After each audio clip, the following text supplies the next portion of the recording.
लोकसभा चुनाव की तारीखों का आज ऐलान होगा। करीब 4.5 घंटे बाद तारीखों का ऐलान किया जाएगा। दोपहर 3 बजे चुनाव आयोग की प्रेस कॉन्फ्रेंस होनी है। 6 या 7 चरणों में चुनाव हो सकते हैं। ये बड़ी खबर इस वक्त आपको हम बता दें। परसों ही चुनाव आयुक्तों की नियुक्ति के बाद ये फैसला लिया गया। कल दरअसल बैठक हुई थी। जानकारी ये थी कि 15 तारीख को ऐलान हो जाएगा, लेकिन फिर कल ये स्पष्ट हो गया कि 16 तारीख को दोपहर 3 बजे आज प्रेस कॉन्फ्रेंस कर चुनाव की तारीखों का ऐलान होगा। 2019 पर अगर आप नजर डालेंगे चुनाव पर, तो 10 मार्च को ऐलान हुआ था। 7 चरणों में चुनाव हुआ था। इस बार भी संभावना यही जताई जा रही है कि 6 से 7 चरणों में चुनाव हो सकता है। लेकिन आप ये समझिए कि जैसे ही इलेक्शन कमीशन की ओर से तारीखों का ऐलान किया जाएगा, उसके बाद आचार संहिता पूरे देश में लागू हो जाएगी। हालांकि इस बार कई पार्टियां हैं जो एक चरण में पूरे राज्य में चुनाव कराने की बात कर रही हैं। जैसे तृणमूल कांग्रेस ने कहा कि वो चाहते हैं बंगाल में एक चरण में चुनाव हो, वरना जो बीजेपी है उसे चुनाव प्रचार करने का ज्यादा मौका मिल जाता है। लेकिन ये सब बातों के इतर जो फैसला होगा वो चुनाव आयोग को ही लेना है, और कितने चरणों में इस बार का लोकसभा चुनाव होता है ये भी देखना होगा।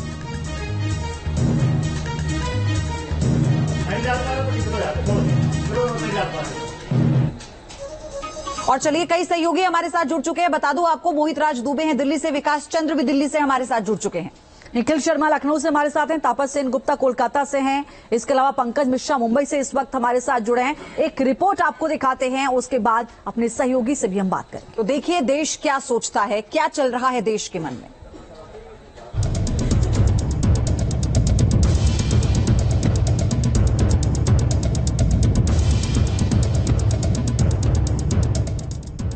तीसरी बार 400 पार, इसी बुलंद नारे के साथ भारतीय जनता पार्टी 2024 में जीत का परचम लहराने के लिए ताल ठोक चुकी है। मोदी और उनकी टीम इस नारे को अमली जामा पहनाने के लिए जी तोड़ मेहनत कर रही है। वहीं राहुल गांधी विपक्षी एकता और न्याय यात्रा के जरिए लोगों के दिलों में पैठ बनाने की कोशिश कर रहे हैं। देश का मूड क्या है? सवाल ये भी है कि क्या एक बार फिर मोदी के चेहरे पर देश की जनता जीत की मुहर लगाएगी, या इस बार विपक्ष का पलड़ा भारी पड़ेगा? इसी की पड़ताल के लिए न्यूज नेशन संवाददाता निकल चुके हैं देश के सियासी सफर पर। सबसे पहले देश के दिल्ली के लोग क्या सोचते हैं, ये जान लीजिए। प्रधानमंत्री कौन होंगे 24 में? मोदी जी। मोदी जी क्यों? हो गए तो इसलिए अच्छे काम किए थे ना, इसलिए। आम आदमी पार्टी लगता है। हाँ, दिल्ली में उसने काम बहुत अच्छा किया है। क्या काम किया है? मिडिल क्लास में देखा जाए तो उसने शिक्षा को लेके बहुत अच्छा किया है। मिडिल क्लास के जो बच्चे हैं घर के, उनको शिक्षा अच्छी मिल रही है। कनॉट प्लेस के बाद न्यूज नेशन की टीम का अगला पड़ाव है करोल बाग। प्रधानमंत्री कौन होंगे? मोदी जी होंगे, मोदी जी, और इनके अलावा कोई है ही नहीं। कोई और चेहरा नहीं है? हमको अच्छा ही नहीं लगता, हमको अच्छा ही नहीं लगता। मोदी जी के अलावा कोई अच्छा ही नहीं लगता, और कोई है भी नहीं। मोदी के आगे कोई कुछ नहीं है। दिल्ली से सटा सूबा है हरियाणा, जो अपनी खांटी राजनीति के लिए जाना जाता है। देश के साइबर हब में से एक गुरुग्राम का रुझान किसकी तरफ है, इस सवाल का जवाब जरूर जानना चाहेंगे। अच्छा, Modi ji one man army है, यहाँ आप वन मैन शो चला रहे हैं? नहीं, वन मैन आर्मी ही है इस टाइम। मोदी जी ही वन मैन आर्मी है, और इस देश को जरूरत भी सिर्फ वन मैन आर्मी की है। नेता कौन सा पसंद है? मेरे लिए मोदी ठीक है। मोदी ठीक है, क्यों? बस सरकार उन्होंने बहुत सारे फायदे किए हैं। जैसे कि हमारी सरकार ने हमारे लिए बहुत सारे फायदे कर रखे हैं। देश कैसा है? जी, देश कैसा? देश अच्छा है। सरकार कैसी? सरकार बढ़िया है। कौन सी? ये मोदी की जी। मोदी की? हाँ, और कोई नहीं? मोदी की सरकार सही है जी। हरियाणा के बाद ये न्यूज नेशन की टीम का सियासी सफर यूपी की सरजमी पर है। गन्ना बेल्ट इस बार किसके सिर ताज सजा रही है, मुजफ्फरनगर की जनता से जान लेते हैं। ऊपर से लेके नीचे तक काम सही हो रहा, बढ़िया हो रहा? बढ़िया हो रहा जी, ठीक हो रहा जी। कोई कमी नहीं लगती, कोई कमी पेशी? नहीं, ठीक है जी, बढ़िया, हर जगह सुधार है जी। अच्छा, प्रधानमंत्री अगर बात करूं 2024 में किसको लाना चाहते हैं? मोदी। मोदी। ये इतना एब्रप्ट क्यों है कि मोदी, कोई और क्यों? कार्य अच्छा करते हैं, गरीब से गरीब आदमी का सबका विकास चल रहा है। छोटी से छोटी योजना छोटे से छोटे तबके तक जारी है। देश की राजनीति में अल्पसंख्यक समुदाय बेहद अहम भूमिका अदा करता है। इस बार देश के मुसलमानों का क्या मूड है? क्या वो बीजेपी को हराने के लिए वोट करेंगे, या फिर विकास की रफ्तार को और तेज करेंगे? 2024 में आप किधर चले? देखो, इन्होंने मोदी जी ने विकास का तो बहुत अच्छा काम करा, विकास करा काफी अच्छा। बस थोड़ा सा यही है कि रोजगार की तरफ ध्यान नहीं है।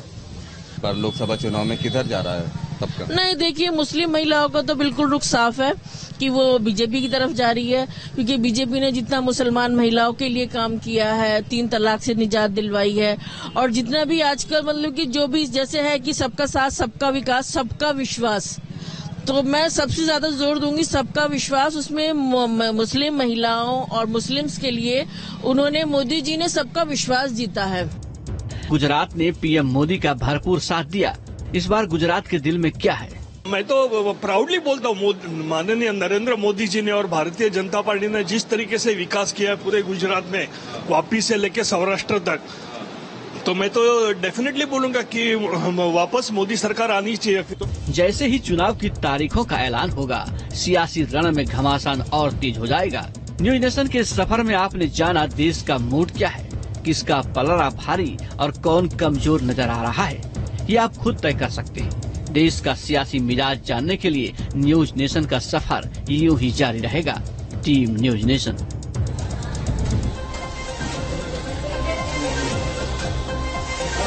और हमारे तमाम सहयोगी इस वक्त हमारे साथ जुड़ चुके हैं। सबसे पहले विकास चंद्रा के पास चलेंगे, दिल्ली से हमारे साथ हैं। आज 3 बजे तय हो जाएगा विकास, कब कब चुनाव होना है, कितने चरणों में होना है, क्या आपका अपना आकलन कहता है?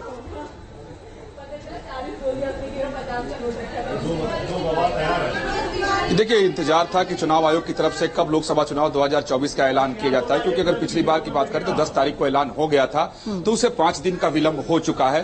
तो अब आज 3 बजे प्रेस कॉन्फ्रेंस करके चुनाव आयोग की तरफ से ऐलान किया जाएगा। अगर पीछे के अनुभव के आधार पर अगर कहा जाए, क्योंकि चुनाव आयोग कितने चरणों में कराने जा रहा है, किस राज्य में कब होगा, ये तो ऐलान के बाद ही पता चलेगा।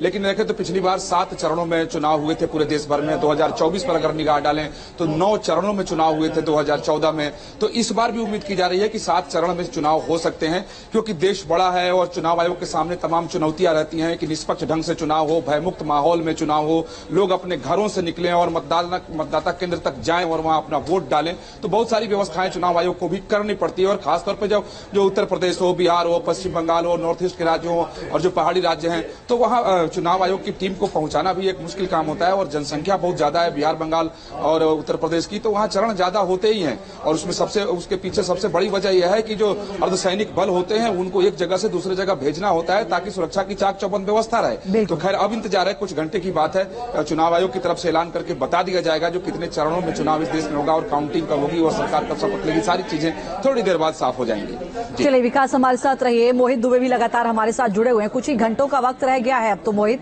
3 बजे चुनावों का ऐलान होगा, ऐसा की जानकारी विकास जी ने दी। सवाल यह है कि इस बार के समीकरण क्या कुछ कहते हुए नजर आ रहे हैं?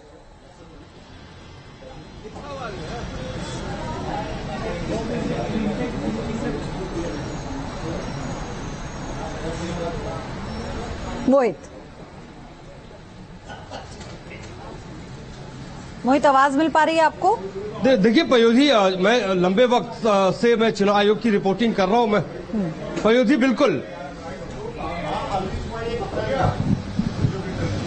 देखिए पयोधी, जो हमारे सूत्र बता रहे हैं उसके मुताबिक 7 से 8 चरणों में मतदान कराया जा सकता है। देखिए दुनिया का सबसे बड़ा लोकतंत्र हिंदुस्तान है और यहाँ पर सबसे ज्यादा मतदाता अपने जो है मताधिकार का इस्तेमाल करते हैं। 96 करोड़ 70 लाख के आसपास इस बार मतदान है। 2 करोड़ के आसपास ऐसे मतदाता जो पहली बार अपने मताधिकार का इस्तेमाल करेंगे। यही तो चुनौती चुनाव आयोग के सामने होती है कि इतनी बड़ी संख्या में जो मतदाता है उनको किस रूप में, किस तरीके से निष्पक्षता के साथ, भय मुक्त के साथ जो है मतदान करवाया जाए और मतदाताओं में जागरूकता भी लाया जाए। तो निश्चित तौर पे आज जो ऐलान 3 बजे के बाद होगा तो चुनावी शंखनाद का बिगुल बज जाएगा। और इसके साथ ही साथ ये भी हम आपको बताते चले, जो हमारे सूत्र बता रहे हैं कि अप्रैल के यानी 15 अप्रैल से 18 अप्रैल के बीच में पहला फेज और आखिरी फेज को लेकर आपको हम बताते चले कि 19 मई को आखिरी फेज और 23 मई को जो है नतीजे घोषित किए जा सकते हैं। अभी तक की जो रूपरेखा है,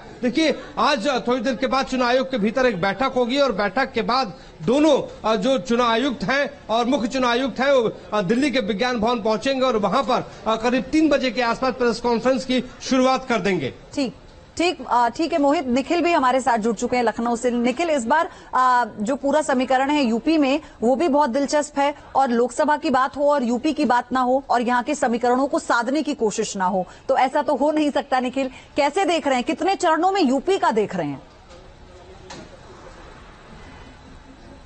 बिल्कुल पयोधी, अगर हम उत्तर प्रदेश की बात करें तो 7 चरणों में मतदान जो है उसकी संभावना उत्तर प्रदेश में है, जैसा पिछली बार भी हुआ था। एक बात बहुत साफ है कि उत्तर प्रदेश के चुनाव में सभी राजनीतिक दल अपनी पूरी ताकत झोंक रहे हैं। 2 गठबंधन है, एक तरफ इंडिया गठबंधन है, एक तरफ एनडीए गठबंधन है। दोनों गठबंधन आमने सामने हैं। लेकिन अगर आप उत्तर प्रदेश के परिप्रेक्ष्य में देखें तो प्रधानमंत्री नरेंद्र मोदी चूंकि उत्तर प्रदेश से ही सांसद है, बनारस से, तो ऐसे में एक तरफ आपको मंच में प्रधानमंत्री नरेंद्र मोदी दिखाई पड़ेंगे, योगी आदित्यनाथ दिखाई पड़ेंगे और राजनाथ सिंह दिखाई पड़ेंगे। दूसरी तरफ जो गठबंधन है विपक्ष का, उसमें आपको अखिलेश यादव दिखाएंगे, हो सकता है कभी कभी राहुल गांधी या प्रियंका गांधी भी दिखाई पड़े, कुछ दिनों के लिए ममता बनर्जी भी दिखाई पड़े। तो ये जो आपस में जो एक दूसरे का जो कंपटीशन दिखाई पड़ेगा वो जनता समझती है। दरअसल उत्तर प्रदेश की जनता समझती को प्रधानमंत्री के लिए चुनाव कर रही है, मतदान कर रही है, वो किसी क्षेत्रीय जो है वो उत्तर प्रदेश के मुख्यमंत्री के लिए नहीं कर रही है। तो उसका कॉन्सेप्ट क्लियर है, वो किसी क्षेत्रीय दल पर बहुत भरोसा आमतौर पर नहीं जताती जब भी इस तरह के लोकसभा चुनाव उत्तर प्रदेश में होते। तो जो मंच आमने सामने दिखाई पड़ रहा है दोनों गठबंधनों का, वो काफी हद तक तस्वीरें साफ कर रहा है। हालांकि आखिरी फैसला जनता को लेना है। अब से थोड़ी देर में जब चुनाव आयोग ये फैसला सुनाएगा कि आखिर कब चुनाव होंगे, कितने चरणों में चुनाव होंगे और किस तरह से मतदाता जो है मतदान कर पाएंगे, तो काफी कुछ तस्वीरें धीरे धीरे साफ होने लगेगी। लेकिन उत्तर प्रदेश का समीकरण मैंने आपको बताया कि दोनों मंच आमने सामने होंगे और जनता को तय करना है, और जनता क्या समझती है ये लगभग सबको अंदाजा है। बिल्कुल निखिल, देखिए 80 सीटें हैं, पिछली बार 62 जीती थी, 2 सहयोगी दल अपना दल ने जीती थी और 2 जो है उपचुनाव में बीजेपी के पास आ गई थी, एनडीए के पास। टोटल 66 सीटें एनडीए के पास यूपी की। इस बार वो आंकड़ा कहां जाता है, कितना रुकता है, बढ़ता है, घटता है, इस पर नजर रहेगी। पंकज मिश्रा इस वक्त मुंबई से हमारे साथ जुड़े। पंकज, महाराष्ट्र की अगर हम बात करते हैं तो निश्चित तौर पर इस बार वहां का चुनाव बेहद दिलचस्प होने वाला है। चाहे शिवसेना के 2 धड़े आपस में हम देख लें, चाहे अजीत पवार को देख लें, एनसीपी के 2 गुट आपस में देख लें, भारतीय जनता पार्टी की ओर से 20 चेहरे वहां पर उतारे गए, बड़े चेहरों की भी साख दांव पर है। इस बार वहां के समीकरण क्या कुछ कह रहे हैं पंकज? बिल्कुल, देखिए पूरे देश को इंतजार था आज की तारीख का जब इलेक्शन कमीशन जो है वो ये तय करेगा कि चुनाव कब से है। लेकिन इसी के साथ ही महाराष्ट्र में जिस तरह का मामला फंसा हुआ है उस पर भी लोगों की निगरानी है। खासतौर पर अगर बात करें सीटों के बंटवारे को लेकर तो दोनों ही गठबंधन, महाराष्ट्र में जो 2 प्रमुख गठबंधन हैं, इन दोनों गठबंधन में सारी पार्टियां जो है वो समा जाती हैं। जैसे कि एक महाविकास आघाड़ी है जिसमें शिवसेना, यूबीटी, कांग्रेस और एनसीपी है। दूसरी तरफ जो है वो महायुति है जिसमें बीजेपी, शिवसेना और एनसीपी है। तो ये दोनों ही पार्टियां, ये दोनों ही जो गठबंधन है वो इस वक्त सीट शेयरिंग को लेकर फंसी हुई है। दोनों ही ये तय नहीं कर पा रहे हैं कि किस तरह से सीट शेयरिंग किया जाए। हालांकि बीजेपी ने 48 में से 20 सीटों पर अपने जो उम्मीदवार हैं उन्होंने घोषित कर दिए हैं। अमित शाह खुद महाराष्ट्र में मौजूद थे, 2 दिनों तक वो यहां पर थे, सभी पार्टियों से मुलाकात हुई, बातें हुई और तब जाके 20 सीट, ये वो 20 सीट हैं जो बीजेपी के पहले से थे। लेकिन बाकी पर क्या होगा उस पर अभी तक पेंच फंसा हुआ है और इसी को लेकर इतनी माथापच्ची और मंथन भी चल रहा है। पंकज, बहरहाल तापस भी हमारे साथ है कोलकाता से। तापस, वहां तो ममता बनर्जी अलग ही डिमांड कर रही हैं, क्या आपको लग रहा है इस बार का आकलन आपका क्या कहता है? जी देखिए, यहाँ इंडी गठबंधन या फिर एनडीए के बीच नहीं बल्कि बीजेपी और टीएमसी के बीच ये लड़ाई होनी है, ये तो तय है। ममता बनर्जी की ओर से ये मांग की गई है कि चुनाव एक फेज में हो और खत्म किया जाए, चुनाव बहुत ज्यादा फेजेस ना हो। लेकिन सूत्रों के मुताबिक पश्चिम बंगाल में 7 से 8 फेज में चुनाव हो सका है। बीजेपी चाह रही है कि जितना भी फेजेस ज्यादा हो पश्चिम बंगाल में उतना फोर्स मोबिलाइजेशन बेहतरीन तरीके से किया जाएगा। और खासकर इतिहास में पहली बार 920 कंपनी किसी एक राज्य में भेजा गया है, जहां जम्मू कश्मीर से ज्यादा 920 कंपनी फोर्स यहां पे डिप्लॉय किया जाएगा। बिल्कुल, वहां पर बहुत ज्यादा संवेदनशील बूथ भी देखने को मिलते हैं। बहुत शुक्रिया तापस, आपका विस्तार से जानकारी दी आपने इस पूरे मामले को लेकर।